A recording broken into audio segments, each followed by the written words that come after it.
Excuse me doctor, postmortem చేయొద్దని ఇంకా కాసేపు వెయిట్ చేయమని సాంబశివ అంకుల్ మీకు చెప్పమన్నారు. ఓకే,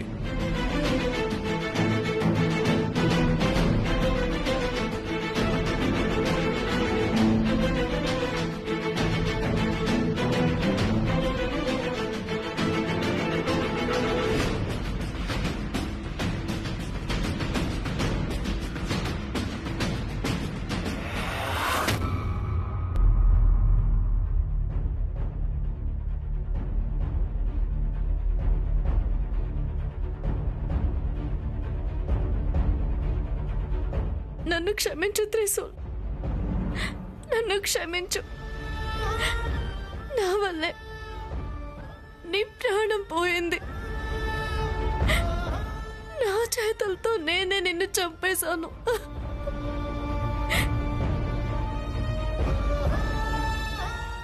లేదు, ఈ పాపం నన్ను చివరి వరకు వదలదు. ఎలాగైనా సరే నేను నిన్ను బ్రతికిస్తాను త్రిశూల్. నీ ప్రాణాలు తిరిగి తీసుకొస్తాను.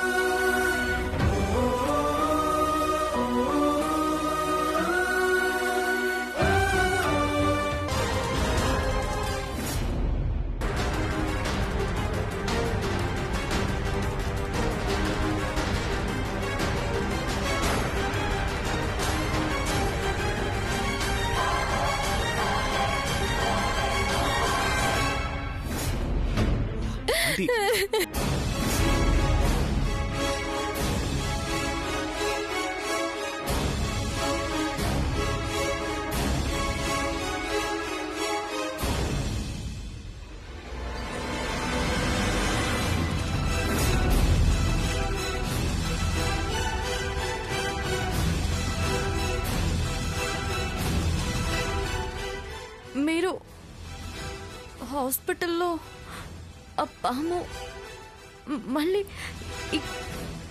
ఇక్కడికి ఇలా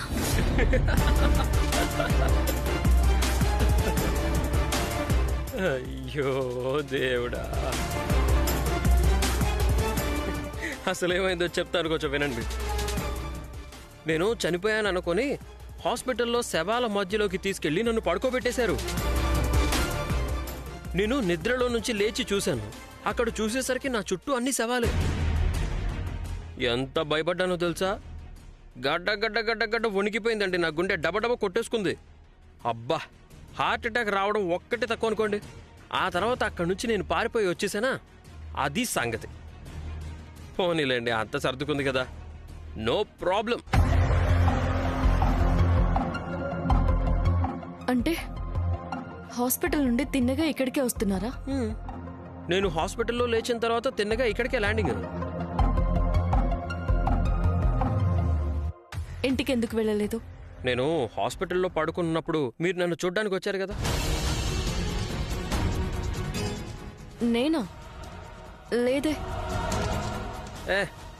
లేదు లేదు లేదు లేదు, నేను హాస్పిటల్లో ఉన్నప్పుడు మీరు నన్ను చూడ్డానికి వచ్చారు.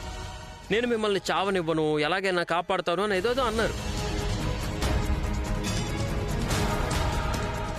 ఇదిగోండి మేడం, మీరేదో మర్చిపోయినట్టున్నారు. మీరు నన్ను చూడ్డానికి వచ్చారు, నా దగ్గర ఏడ్చారు, ఇవన్నీ నాకు బాగానే గుర్తున్నాయి కదా. చూడండి, నేను హాస్పిటల్కి రాలేదు, నేనేమీ అనను లేదు. అంతా మీ భ్రమ అనుకుంటాను.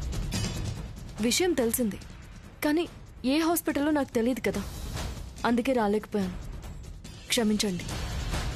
ఇక మీరు ఇంటికి వెళ్ళండి. అందరూ బాధపడుతూ ఉంటారు కదా. సర్లేండి, వదిలేండి. నేను వెళ్ళాలని నాకు తెలుసులే, కానీ మీరెందుకో అబద్ధం చెప్తున్నారనిపిస్తుంది. లేదు, నేను అబద్ధం చెప్పడం లేదు. అయ్యో పర్లేదులేండి మేడం, కానీ ఒకటి మాత్రం నిజం, నాకు పాము అంటే చిన్నప్పటి నుంచి విపరీతమైన భయం. కానీ ఇప్పుడు ఆ భయం అనేది నా మనసులో నుంచి పూర్తిగా డిలీట్ అయిపోయింది. దానికి కారణం మీరే. మీరు నమ్ముతారో లేదో కానీ నేను ప్రాణాలతో ఉండడానికి కారణం మీరే అని నాకు స్పృహ రాకముందు తెలిసిపోయింది. అందుకే నాకు స్పృహ వచ్చిన వెంటనే ముందుగా మీకు థ్యాంక్స్ చెప్పాలని ఇక్కడికి వచ్చేసాను. నన్ను కన్న అమ్మా నాన్నలు నాకెప్పుడూ వాళ్ళు ముఖ్యమే. కానీ నా ప్రాణాలు కాపాడిన మీరు కూడా నాకు ముఖ్యమే కదా మేడం. సరే వస్తాను, బాయ్, తర్వాత మాట్లాడుకుందాం. ఏ లేదు లేదు లేదు లేదు లేదు లేదు, మళ్ళీ మీ దగ్గరికి వస్తూనే ఉంటాను. చావునే గెలుచుకున్న గట్టి ప్రాణం మేడం నాది, అంత ఈజీగా నాకేమీ కాదు. అక్క